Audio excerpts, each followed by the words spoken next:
great week. This morning we're going to begin the 13th chapter of Hebrews, the final chapter this writer gives us. And he's going to go through a list of encouragements for the church. And this is quite a great list, and we all need encouragement from time to time, right? We need to be encouraged to do and become what God wants us to do and become. So let's share together, and I'm going to just take these a couple at a time each morning that we meet.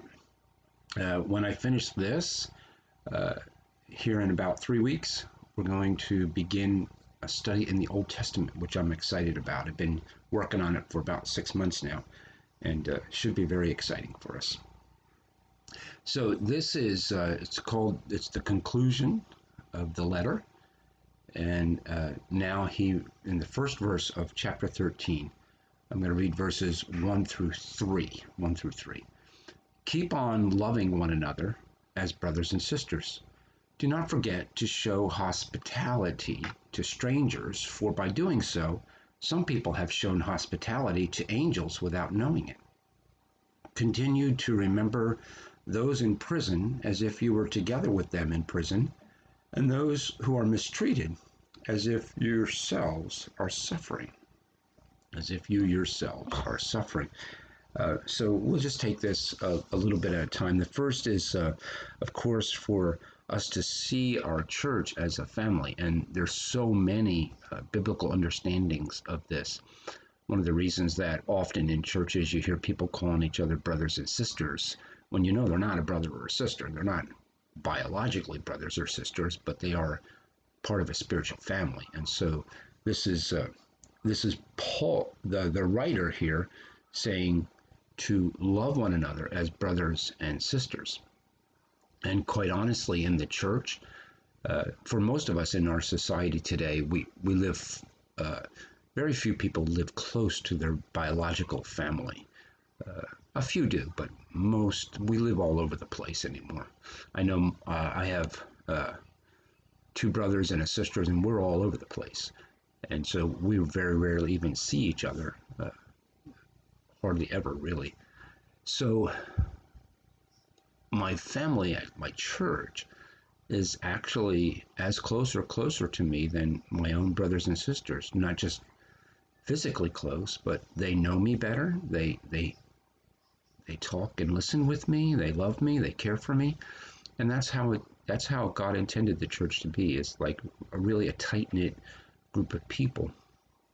Church has always been intended to be far more than a place to go to sing some great songs, or even to hear a great teacher teach.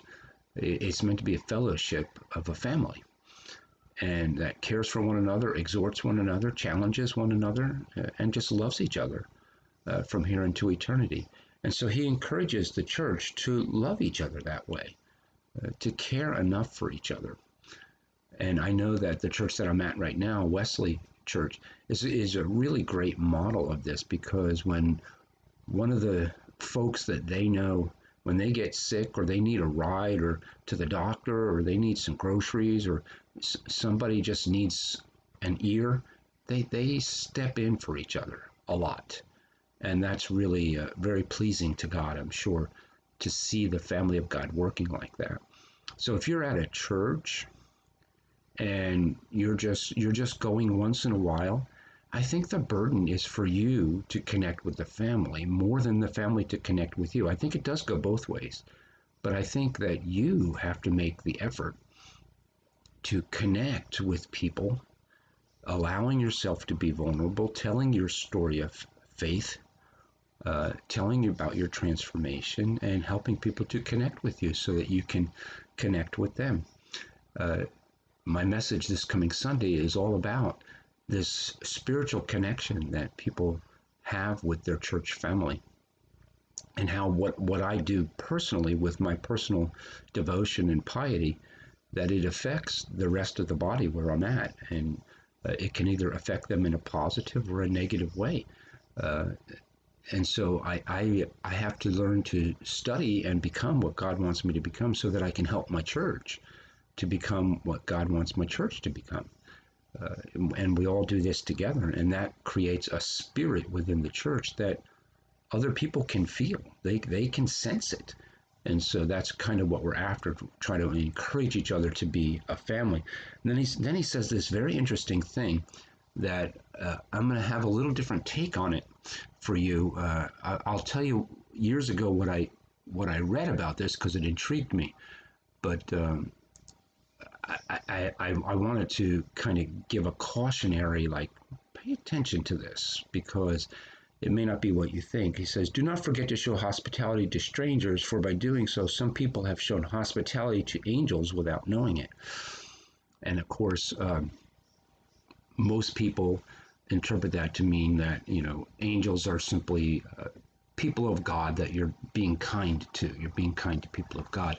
Very few people would say, well, there are angels walking around, and I made a sandwich for lunch for an angel. Not many people would say that because we have this concept in our minds that the physical and the spiritual worlds are separated. It's not that I won't believe in angels. It's just that angels don't intersect like that. They don't walk around. And years ago, I read and studied, spent some time thinking about, well, do the two worlds intersect like that? Is the spiritual world created in such a way that it can be entertained in the physical world? Can the spirit become physical? And the answer is yes. And the Bible has numerous examples of that happening. And for the longest time, after I read that, I went, no, that's just symbolic. That's not really possible. That doesn't really happen. And I'm not convinced that it doesn't. I don't have an eyewitness account of it, but I do have memories going through my life of very strange interactions with physical people who were actually there that I didn't know. The most profound one for me was I was at Princeton University bookstore, which I was there often. I was looking for a book that I wanted for my class. And this old, very thin man comes up behind me and says, what are you looking for? And I told him the name of the book that I was looking for. And he said, that long after you've learned everything you need to learn, your family's still going to be there. And then I turned around and the guy was gone. Like, he didn't even say hi. He just, what he wanted to say, he said. But it was such a strange encounter to me that it stuck with me. It those kinds of things stay with me. Was that an angel? Well, I mean, I never thought it was. I just thought it was some old guy. Was it an angel? Could it have been? Well, according to this passage, it could have been. But how do I know? I don't know. And I think that's the point of the passage, is you don't know. You don't know. No. You only think you know. And that's kind of where I am now and how I try to treat people. I don't know.